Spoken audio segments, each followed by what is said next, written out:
നമസ്കാരം. Raf talk ഫുട്ബോളിലേക്ക് അവർക്കും സ്വാഗതം. മെസ്സിയും ഡീപോളും പറന്നെത്തി. അർജന്റീൻ ക്യാമ്പ് ഇപ്പോൾ സജീവമാണ്. അവരുടെ അടുത്ത മത്സരങ്ങൾക്കായിട്ടുള്ള ട്രെയിനിങ് പുരോഗമിക്കുകയാണ്. അർജന്റീനയും വെനിസ്വലയും തമ്മിലാണ് അടുത്ത മത്സരം. അത് എസ്റ്റാഡിയോ മോണമെൻറ്റിൽ സെപ്റ്റംബർ 5 പുലർച്ചെ ഇന്ത്യൻ സമയം 5 മണിക്കാണ് നടക്കുന്നത്. മെസ്സിയുടെ ഒരു പക്ഷേ അർജന്റീൻ മണ്ണിലെ അവസാനത്തെ ഒഫീഷ്യൽ മത്സരമാകാം ഇത്. മെസ്സി തന്നെ അത്തരത്തിൽ സൂചന നൽകുന്നു.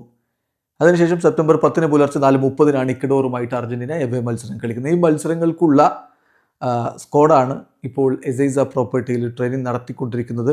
ഇന്നലെ ലിയോ മെസ്സിയും റോദ്രിഗോ ഡീപോളും ഒരുമിച്ചാണ് അവിടെ ലാൻഡ് ചെയ്തത്. രണ്ടുപേരും ലീഗ്സ് കപ്പിൻ്റെ ഫൈനൽ കളിച്ചു. ഫൈനൽ പരാജയപ്പെട്ടു മയാമിക്കൊപ്പം. അതിനുശേഷമാണ് നേരെ അവരുടെ സ്വന്തം മണ്ണിലേക്ക് ലാൻഡ് ചെയ്തിരിക്കുന്നത്. വെനിസ്വലയ്ക്കെതിരെയും ഇക്വഡോറിനെതിരെയുമുള്ള കളിയിൽ അവർ മികച്ച പ്രകടനം നടത്തുമെന്ന പ്രതീക്ഷയിൽ തന്നെ ആരാധകരെ കാത്തിരിക്കുന്നു. ലിയോ മെസ്സി അർജന്റീനയിലേക്ക് എത്തിയ സമയത്ത് വലിയ രൂപത്തിലുള്ള ആൾക്കൂട്ടമുണ്ടായിരുന്നു. ആദ്യം അവർക്ക് ഓട്ടോഗ്രാഫ് എല്ലാം സൈൻ ചെയ്ത് കൊടുത്തുകൊണ്ടാണ് അങ്ങ് പിന്നെ ട്രെയിനിങ് പ്രോപ്പർട്ടിയിലേക്ക് പോയത്. ലാപുൾഗയെ സംബന്ധിച്ചിടത്തോളം ഒരുപക്ഷെ അദ്ദേഹത്തിൻ്റെ അവസാന മത്സരമായേക്കാം എന്നുള്ളത് കൊണ്ട് തന്നെ ആരാധകർ വലിയ പ്രതീക്ഷയിൽ ആകാംക്ഷയിൽ കാത്തിരിക്കുകയാണ്. അവസാന മത്സരം എന്ന് പറഞ്ഞാൽ അർജന്റീൻ മണ്ണിലെ അവസാന മത്സരം. അപ്പോൾ ആ അർത്ഥത്തിൽ തന്നെ അതിനെ അർജന്റീൻ ആരാധകരും എടുത്തിട്ടുണ്ട്.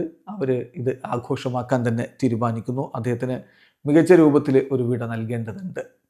അതോടൊപ്പം തന്നെ മറ്റു താരങ്ങളും ക്യാമ്പിലേക്ക് എത്തിയിട്ടുണ്ട്. ഇപ്പം അലൻ വഴേല, അതുപോലെ തന്നെ യൂലിയസ് സോളർ എന്നിവരൊക്കെ ജോയിൻ ചെയ്ത സമയത്ത് പറഞ്ഞ കാര്യങ്ങൾ കൂടി ഒന്ന് നോക്കാം. ഇപ്പം ഇതിൽ സോളർ പറയുന്നത്, ഞാൻ വളരെ ഹാപ്പിയാണ് ഇവിടെ എത്താൻ കഴിഞ്ഞതിൽ, എൻ്റെ ബെസ്റ്റ് ഞാൻ കൊടുക്കുമെന്നാണ് സോളർ ഇന്നലെ എത്തിയ സമയത്ത് പറഞ്ഞത്. അതുപോലെ തന്നെ വഴേല പറയുന്നത്, പ്രിലിമിനറി ലിസ്റ്റ് പുറത്തേക്ക് വന്ന സമയത്ത് ഞാൻ വല്ലാതെ ഫോക്കസ്ഡ് ആയിരുന്നു ഈ ഒരു കളി കളിക്കണം എന്നുള്ളത്. ഇത് വിട്ട് പോകരുത്, എനിക്ക് ഈ സ്ക്വാഡിൽ ഇടം ലഭിക്കണമെന്ന് ഞാൻ ആഗ്രഹിച്ചു. സോ ഫൈനൽ ലിസ്റ്റ് പബ്ലിഷ് ചെയ്ത സമയത്ത് ഐ ഫെൽറ്റ് ഇമ്മൻസ്ലി ഹാപ്പി എന്നാണ് അദ്ദേഹം പറഞ്ഞത്. തനിക്ക് ഏറ്റവും മികച്ചത് ടീമിന് വേണ്ടി നൽകാൻ കഴിയും എന്നുള്ളൊരു പ്രതീക്ഷ അദ്ദേഹവും പങ്കുവെക്കുന്നു. എന്തായാലും അർജന്റീൻ ടീം തങ്ങളുടെ പരിശീലനം ആരംഭിച്ചു കഴിഞ്ഞിട്ടുണ്ട്. മികച്ച രൂപത്തിൽ ക്യാമ്പ് മുന്നോട്ട് പോകുന്നു.